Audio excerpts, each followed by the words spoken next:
गढ़वा विधायक सत्येंद्र नाथ तिवारी और पूर्व मंत्री मिथिलेश ठाकुर के बीच आरोप प्रत्यारोप का दौर जारी है। कल सत्येंद्र नाथ तिवारी के खिलाफ मिथिलेश ठाकुर ने सदर थाने में प्राथमिकी दर्ज कराई थी।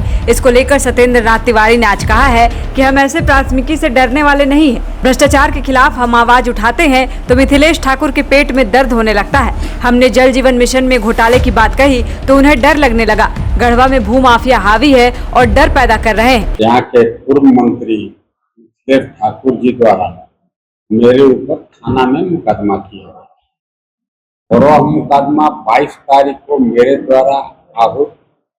द्वारा बुलाए गए प्रेस कॉन्फ्रेंस के अगेंस्ट में किया गया। जल जीवन में घोटाला किए हम बोलते हैं तो इस पर उनका मानहानि नहीं होता है। इस पर क्यों नहीं मुकदमा करता है कि सत्येंद्र तिवारी ने हमें जल जीवन मिशन में घोटाला बाज कहा है। जल जीवन मिशन में मेरा कोई लेना देना नहीं है। ये जो घोटाला हुआ उससे मैं काफी दूर हूँ, मेरा इसमें कोई महत्व लेन देन नहीं है। इस पर उनको मानहानि नहीं होता है। आज आप चले जाइए, लोग गांव में बूंद बूंद पानी के लिए तरस रहे हैं। इस पर मिथिलेश ठाकुर का जबान में सुई लगा के लगता है कोई सी दिया है। ये आदमी गढ़वा की सांस्कृतिक विरासत को डैमेज करेगा तो मैं एज ए विधायक मेरी जिम्मेवारी है कि मैं उसके विरोध में आवाज उठाऊंगा। इसी पर अगर उसको मानहानि होता है तो ऐसा मानहानि 1 लाख बार मैं करने के लिए तैयार हूं। और उसके द्वारा कुछ छोट भैया को विरोध में बयान दिवाया जाता है, उससे सत्येंद्र तिवारी विचलित होने वाला नहीं है। अंग्रेज भी यही करते थे। यहाँ के कुछ भारतीय को मिला करके कुत्ता बना करके, कुत्ता का पटा गला में पहना करके कुत्ता शरीर में यूज करते थे। जो अंग्रेजों की दलाली करते थे उनकी तलवार चाटते। बाईपास सड़क को बोलता है कि मैं बनवा दिया। कैसे बनवा दिया? बोला कि हम जल्दी जल्दी क्लियरेंस दिवा दिए। अरे मूर्ख, कहीं कोई काम नहीं किया। जितना काम हम लोग किए थे उसका रिपेयरिंग करके आदमी पैसा लूटने का काम किया है। उदाहरण के लिए अगर कहिएगा तो नामों बता सकते हैं। पैदा करना चाहता है मिथिलेश ठाकुर। अभी देखिए वो कौन डब्लू सिंह है, बड़ा क्रिमिनल है, तब बोलते हैं हमको पता नहीं। और भी कई क्रिमिनल, कितना क्रिमिनल का नाम लें। जितने क्रिमिनल हैं सब उनके साथ साथ घूमते हैं। क्यों घूमते हैं? मंत्री जी के भाई दिखा करके हम गरीब का जमीन लूट लेंगे। इनका मानहानि क्या होता है? उनके पिताजी स्वतंत्रता सेनानी नहीं थे, इस पर उनका बहुत मानहानि हो गया। बता दें कि गढ़वा विधानसभा से भाजपा विधायक सत्येंद्र नाथ तिवारी पर पूर्व मंत्री मिथिलेश ठाकुर ने सदर थाने में पहुंचकर कल मामला दर्ज कराया है। आरोप है कि एक यूट्यूब चैनल पर दिए गए इंटरव्यू में सत्येंद्र नाथ तिवारी ने असंसदीय भाषा का प्रयोग किया था। इसी को लेकर पूर्व मंत्री ने मानहानि का मामला दर्ज कराया। गढ़वा में सियासी टकराव अब सतह पर तेज हो गई है। गौरतलब है कि हाल ही में एक यूट्यूबर को दिए गए इंटरव्यू में विधायक सत्येंद्र नाथ तिवारी ने पूर्व मंत्री मिथिलेश ठाकुर के खिलाफ कथित तौर पर अपशब्दों का इस्तेमाल किया था। इसी बयान को आधार बनाते हुए पूर्व मंत्री ने लिखित शिकायत दी, जिसके बाद पुलिस ने मामला दर्ज कर लिया है। पूर्व मंत्री ने कहा कि वर्तमान विधायक के द्वारा लगातार मेरे और मेरे परिवार के बारे में असंसदीय भाषा का प्रयोग किया जा रहा है और भी मामले पहले ही दर्ज हैं और आज फिर हम मामला दर्ज कराने आए हैं। जिस तरह से मेरे बारे में आपत्तिजनक शब्दों का प्रयोग किया जा रहा है उससे मेरा परिवार भी आहत हो रहा है। देखिए, आज मैंने गढ़वा रंका विधानसभा के माननीय विधायक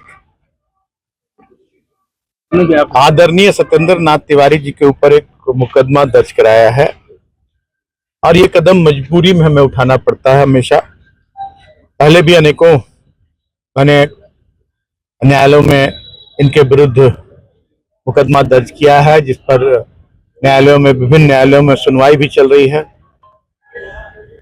और अब तो हद कर दिया इन्होंने। जनता ने इन्हें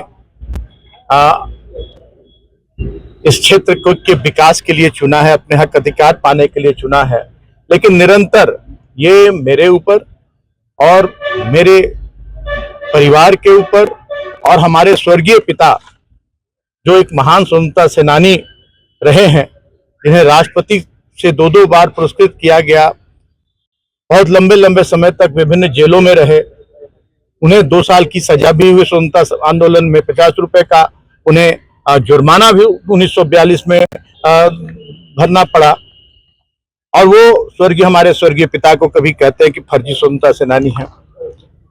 और मेरे बारे में कि ये चोर है, डकैत है, अपराधी प्रवृत्ति का है, ये इस तरह से हमेशा अभी विगत दिनों एक प्रेस वार्ता में इन्होंने मुझे डाकू कहा, मुझे लुटेरा कहा, मुझे घूस खाने वाला कहा, और यहाँ तक कि जिसके ना नाम का ठिकाना है ना बाप का ठिकाना है, इस तरह से मेरे ऊपर आरोप लगाकर मेरी छवि को हमेशा जनता के बीच धूमिल करने का ये काम करते रहते हैं। मैं तो पूछना चाहता हूँ आपके माध्यम से जनता से भी और माननीय विधायक से भी कि वो तो किस उद्देश्य से जनता ने चुना है और उनकी जिम्मेदारी क्या है। अगर उन्हें जनता ने यही जिम्मेदारी दी है कि मिथिलेश ठाकुर को गाली गलौज करना, मिथिलेश ठाकुर का खानदान खोजना, मिथिलेश ठाकुर के स्वर्गीय पिता को गाली देना, मिथिलेश ठाकुर को डाकू चोर करना, ये सबके लिए उचित प्लेटफॉर्म है, उसके लिए न्यायालय है, थाना है, तो वहां से ये सारी कार्रवाइयां होती हैं और भी बहुत सारे संवैधानिक संस्थाएं हैं। जनता ने उन्हें विकास के लिए चुना है। 5 साल मैं भी विधायक रहा, मंत्री रहा। मैंने सिर्फ जैसे अर्जुन का लक्ष्य मछली की आंख पर था, वैसे मैंने गढ़वा के विकास को अपना लक्ष्य बनाया और आज गढ़वा को एक मुकाम, एक पहचान देने का काम किया। उनकी भी जिम्मेदारी ये बनती है कि गढ़वा की जनता ने जिस उद्देश्य से उन्हें विधायक बनाया है, क्योंकि उस स्तर तक तो हम लोग नहीं जा सकते, उसी प्लेटफॉर्म पर अपनी बात को रखेंगे। जब मुझे जिम्मेदारी मिली थी तो मैं निरंतर दिन रात गढ़वा की सेवा में लगा रहा। कभी कोई भी आरोप मैंने अगर उस पर लगाया होगा माननीय पूर्व विधायक पर, कभी नहीं। और आज वो निरंतर जनता को दिग्भ्रमित कर रहे हैं और मेरी छवि धूमिल कर रहे हैं।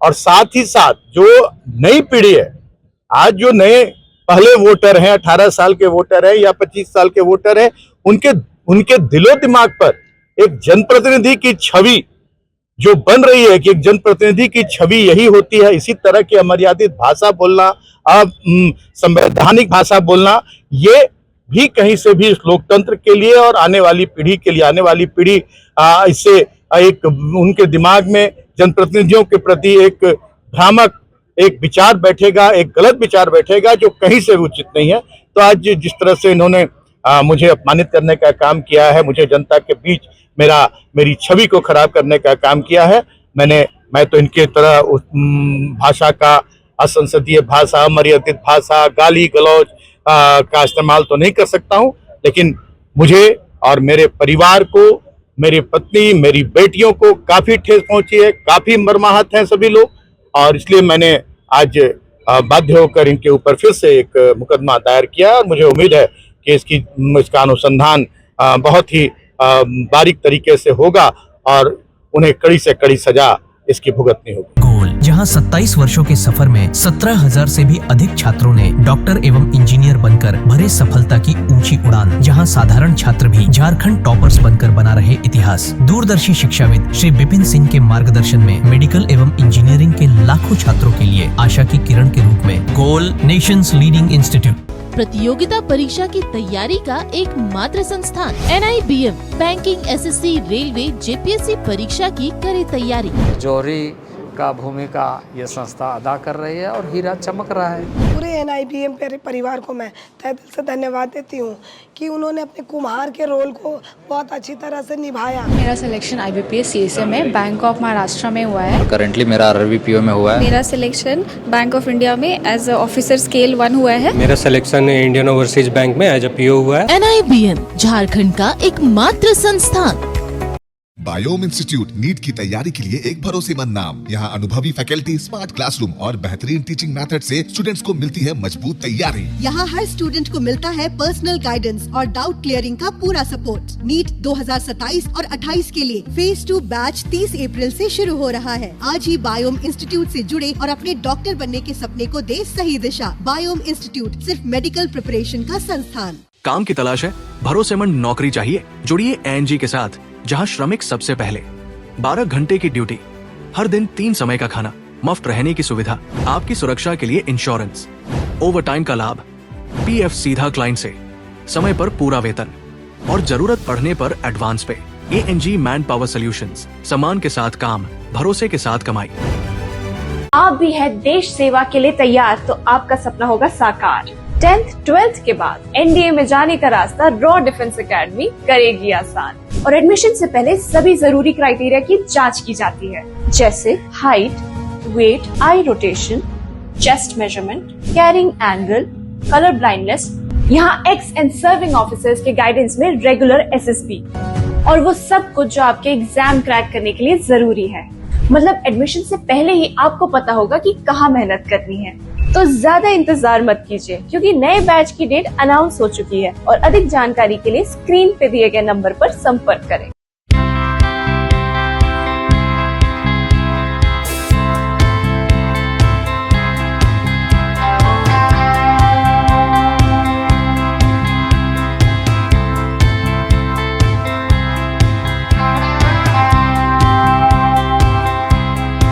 thefollowup.in. Like, share, and subscribe. www.thefollowup.in